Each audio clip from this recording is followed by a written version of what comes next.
تو قبیلہ بنی نذیر کو وہاں سے نکال دیا۔ تو یہ اس کے اس صورت کے پیچھے واقعہ، یہ پھر صورت نازل ہوئی۔ اس صورت کے اندر پھر معاہدے کے حوالے سے گفتگو کی، اور پھر جو ہے اللہ نے جو ان پہ روب ڈال دیا، اور یہ اول حشر جو فرمایا کہ اللہ وہی ذات ہے کہ جس نے اہل کتاب میں سے کافروں کو ان کے گھروں میں سے نکال دیا پہلے اجتماع میں ہی۔ پہلے اجتماع کا مطلب یہ کہ یہ پہلی مرتبہ یہ جمع ہوئے، اور جمع ہو کر جو ہے وہ قلعوں کے اندر محصور ہوئے، اور اسی وقت اللہ نے ان پہ ایسا روب ڈالا ہے کہ اسی وقت وہ وہاں سے نکل کے جلا وطن ہو گئے۔ تو یہ پہلی جلا وطنی۔ اچھا، اس میں اول حشر میں ایک بڑا لطیف نقطہ بھی ہے، وہ یہ کہ اس کا مطلب یہ ہے کہ یہ تو پہلی جلا وطنی ہوئی، تو اللہ اشارہ کر رہے ہیں کہ ابھی دوسری بھی ہونی ہے، کوئی میدان حشر تو آئے گا نہیں اس کے علاوہ دنیا میں اور حشر ہونا ہے، جمع ہونا ہے۔ وہ کیا؟ وہ پھر پیشن گوئی پوری ہوئی حضرت عمر رضی اللہ تعالیٰ کے زمانے میں۔ حضرت عمر رضی اللہ تعالیٰ نے جب بیت المقدس فتح کیا، اس وقت بھی یہی صورتحال پیش آ گئی، اور آپ نے یہود سے کہہ دیا تم یہاں سے نکل جاؤ، تو ان کو وہاں بیت المقدس سے یہود سے نکالا، دوبارہ پھر یہ ہوا، اور یعنی خیبر سے آپ ان کو نکالا، ادھر سے بیت المقدس سے نکالا۔ تو گویا کہ جو اول حشر میں اشارہ کہ ایک اور وقت آئے گا تو اس وقت بھی۔ اور تیسرا جو حشر ہے میدان آخرت کا حشر نشر، وہ تو ہونا ہی ہونا ہے، لیکن دنیا کے اندر بھی یہود ایسے بدبخت ہیں کہ دنیا میں بھی ان کے اوپر جو 2 مرتبہ یہ حشر قائم ہوا ہے، یعنی 2 مرتبہ یہ جلا وطن ہوئے، اس لیے سورت کا نام سورہ حشر رکھا ہے۔ اور اس سورت کے اندر جو وزن اعظم کا ذکر ہے، ایک ایسے وزن کا ذکر ہے کہ جو حصی طور پر بھی اس قدر وزن دار ہے کہ پہاڑ اس کو سہار نہ سکیں، اور مانوی طور پر بھی اس کے وزن کا عالم یہ ہے کہ پہاڑوں جیسی قوتیں اس کے سامنے ریزہ ہو جائیں۔ اور وہ وزن کیا ہے؟ وہ قرآن کریم کا وزن ہے، وہ کلام الہی کا وزن ہے، کہ اللہ فرماتے جیسے میری ذات کا روب، اور میں نے روب جیسے ان یہود کے دلوں میں ڈالا، اور مضبوط قلعوں کے باوجود وہ انہوں نے گھبرا کے ہتھیار ڈال دیے ہیں،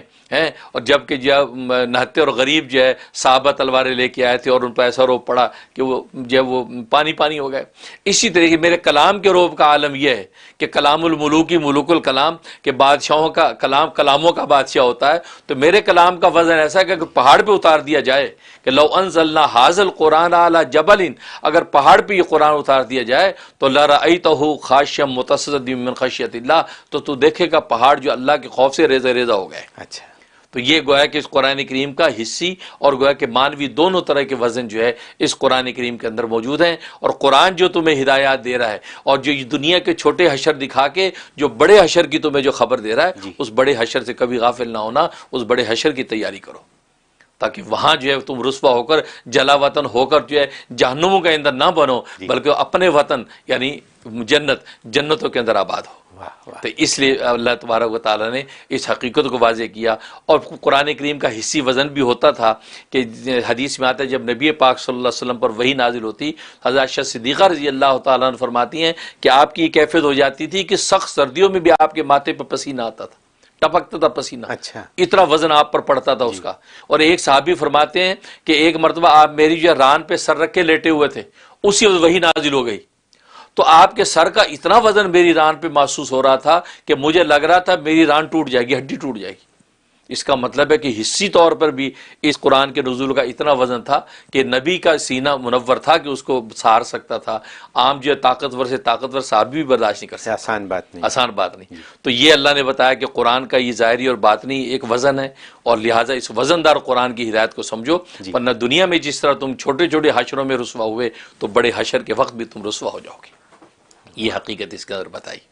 حشر میں۔ اور جہاں تک اس کے فضائل و فوائد کا تعلق ہے، تو ایک اس کا فائدہ یہ ہے کہ اگر جو کوئی بہت بڑی مہم اور مشکل پیش آئی ہوئی ہے، تو 41 مرتبہ اس کی تلاوت کر کے ختم کر کے اس کا دعا کر لی جائے، تو اللہ تبارک و تعالی اس مشکل اور مقدمے میں کامیابی دے دیتے ہیں۔ مقدمے کے لیے کوئی مقدمہ ہے، کوئی مشکل ہے، کوئی ایسی آفت ہے، اس کے لیے 41 مرتبہ۔ اور دوسرا یہ کہ اگر انسان چاہتا ہے کہ کسی قسم کی بیماری گھر میں نہ آئے اور کوئی مصیبت ظاہر نہ ہو، تو روزانہ 1 مرتبہ جو ہے اس کی تلاوت کرتا رہے۔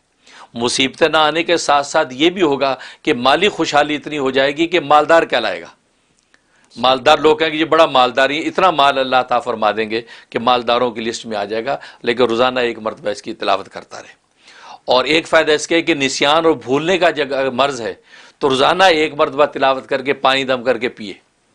چنانچہ جن کے بچے پڑھتے ہیں، اسٹوڈنٹ ہیں، تعلیمی دنیا ہے، تو ان کو اس کا بڑا اہتمام کرنا چاہیے کہ 1 مرتبہ تلاوت کر کے روزانہ پانی بچوں کو پلاتے رہیں، انشاءاللہ ان کے دل دماغ بالکل روشن رہیں گے اور جو پڑھیں گے ان کو یہ آسانی سے یاد ہوتا اور رہے جو گا۔ بڑے بوڑھے ہیں جن کو کہ یہ مرض مرض لاحق ہو جاتا ہے، بالکل، یہ بڑا اچھا یاد کرا آپ نے، ڈیمنشیا ہو جاتا ہے بھولنے، بالکل اس کی پابندی کریں، اس میں عجیب تاثیر ہے کہ یہ جو وہ بھولنے کے مرض سے انسان محفوظ رہے۔ تو یہ ایسا ہو سکتا ہے کہ یہ پڑھ کے پانی پہ دم کر کے سارے گھر والوں کو اگر پلائیں بہت اچھا، تو ان کے ذہن کے لیے بالکل سب کے بوڑھے بچے سب کو نفع دے گی، جی یہ فائدہ اس کا۔ اور جہاں تک خواب میں تعبیر کا تعلق ہے تو لکھا ہے کہ اس کا مطلب یہ ہے کہ یہ آدمی جو اس کو سنے یا پڑھے، اس کا مطلب ہے یہ دین کا فساد اس میں آئے گا، لیکن فساد کے بعد پھر اصلاح پالے گا، اچھا اصلاح اس کو حاصل ہو جائے گی، توبہ کی توفیق ہو جائے گی، اور اللہ تبارک و تعالی اس کو پھر اپنے نیک بندوں میں اٹھائیں گے،